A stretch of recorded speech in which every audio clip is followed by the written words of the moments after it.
So guys and girls, welcome back to another video. I'm Hamza with Updato.com and today I'm giving you a video on the Samsung Galaxy S8 6 months later. So with that being said, it will be listed in the description below for you guys to go ahead and check out. And yeah, let's get to it.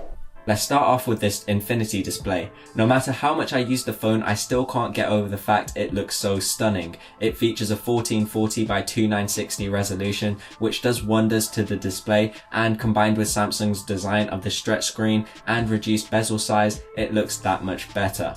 Now, because of the larger screen size, it allows for more content to fill up the screen, which is great for social media and consuming content. The glass back looks stunning as well, but I would recommend to put a skin or a case on this purely because it scratches so easily. So after a couple months of usage, I started to notice a lot of scratches piling up on the back from just general use, not even having my keys in my pocket or anything. So it gets scratched really easily. So my recommendation is to obviously just protect it with a skin or a case.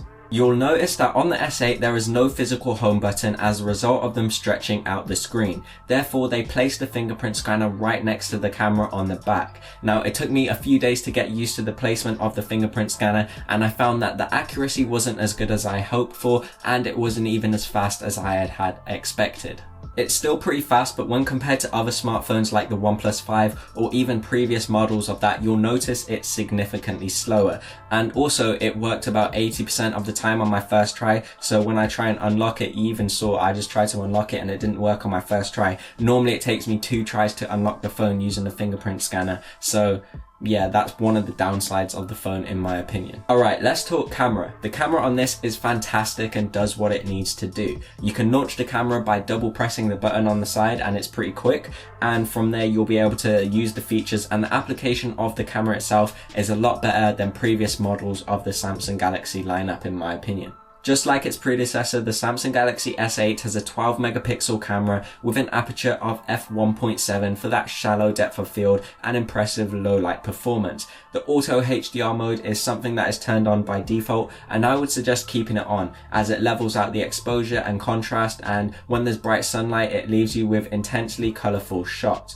When zooming in for yourself, you'll see how detailed and sharp the images are. The Samsung Galaxy S8 is definitely up there with the top smartphone cameras. In terms of battery life, its 3000 mAh battery isn't great at all. The always on display takes a toll on the device's battery, and I found it to drop about 1% every 30 minutes or so, which isn't good because a lot of people that use this device rely on this feature. I really like this feature. I think it's a great feature, the always on display, because it's just so practical, but then again it does reduce the battery significantly, so I have to find myself turning it off occasionally. A sort of side effect that comes with waterproofing a smartphone is speaker quality, and that's greatly diminished as a result. I knew this going in, but I wasn't prepared for the tinny, borderline painful sound that comes out of the Samsung Galaxy S8. It's only really audible at the last few notches where it can get pretty loud, but it's not clear and is extremely distorted at higher volumes. The Samsung Galaxy S8 is one of the first devices on the planet to come equipped with Qualcomm's Snapdragon 835 processor. The UI has no trouble keeping up with your swipes, as there is virtually zero lag at all to be found on the device.